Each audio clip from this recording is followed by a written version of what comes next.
Bagian 1, Bahaya Air, Ancaman Kesehatan yang Tersembunyi di Indonesia. Indonesia menghadapi bahaya yang tidak terlihat, penyakit yang ditularkan melalui air. Penyakit ini menyebar melalui air yang terkontaminasi, menyebabkan masalah kesehatan yang serius bahkan kematian. Salah satu yang paling berbahaya adalah leptospirosis, sering diabaikan tetapi mematikan. Kasusnya terus meningkat, terutama di daerah rawan banjir.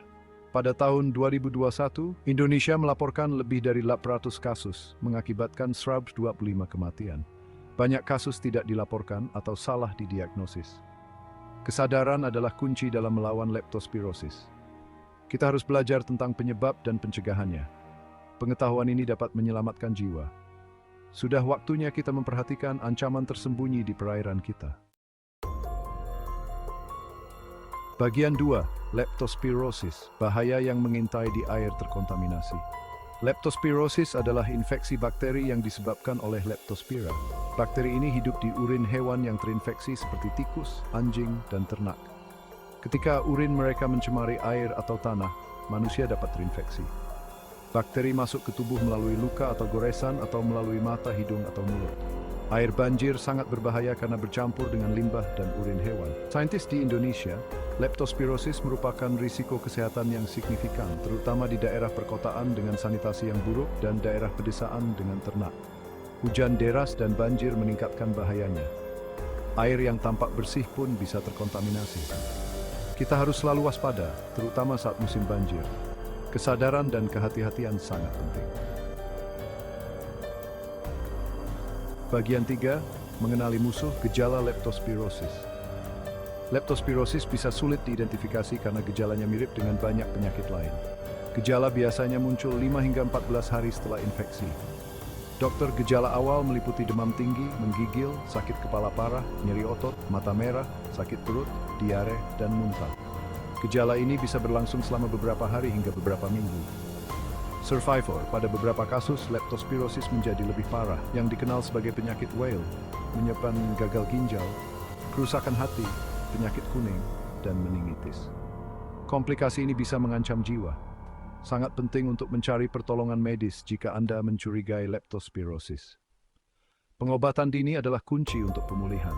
Jika Anda pernah berada di air banjir dan mengalami gejala-gejala ini, beritahu dokter Anda.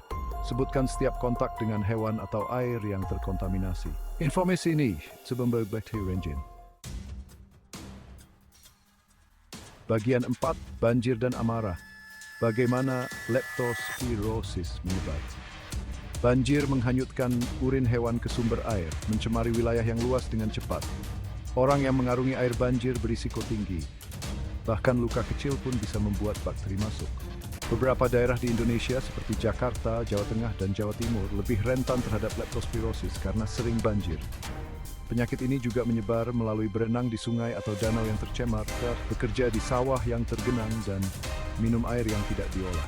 Tikus adalah pembawa paling umum di daerah perkotaan, sedangkan hewan ternak sering menjadi sumber di daerah pedesaan. Sapi, babi, dan anjing semuanya dapat membawa bakteri. Hal ini membuat petani dan pemilik hewan peliharaan lebih rentan terhadap infeksi. Kesadaran dan tindakan pencegahan sangat penting. Bagian 5, melindungi diri kita, strategi pencegahan. Mencegah leptospirosis dimulai dengan kesadaran dan tindakan. Hindari kontak dengan air yang berpotensi terkontaminasi, terutama selama dan setelah banjir. Kenakan alat pelindung diri jika Anda harus memasuki air banjir.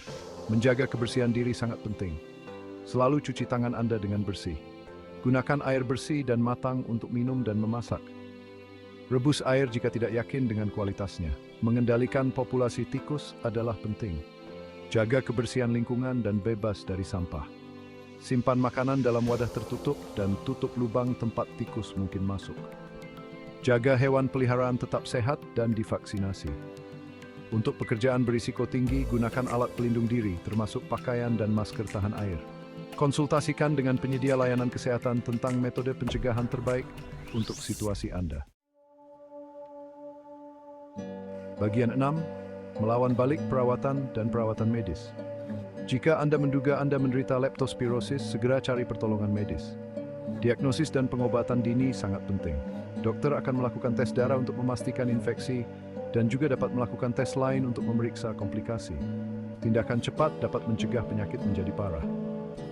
Pengobatan utama untuk leptospirosis adalah antibiotik seperti doxycycline atau penisilin.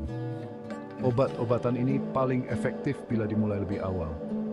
Kasus ringan dapat diobati di rumah dengan antibiotik oral, sedangkan kasus yang parah memerlukan rawat inap dan antibiotik intravena. Perawatan suportif termasuk cairan dan pereda nyeri adalah penting. Waktu pemulihan bervariasi tergantung pada tingkat keparahan infeksi. Kebanyakan orang pulih sepenuhnya dengan pengobatan yang tepat. Bagian 7. Ajakan bertindak melindungi komunitas kita. Leptospirosis adalah ancaman serius, tetapi kita bisa melawannya bersama-sama. Pendidikan adalah senjata terkuat kita. Sebarkan kesadaran tentang penyakit ini.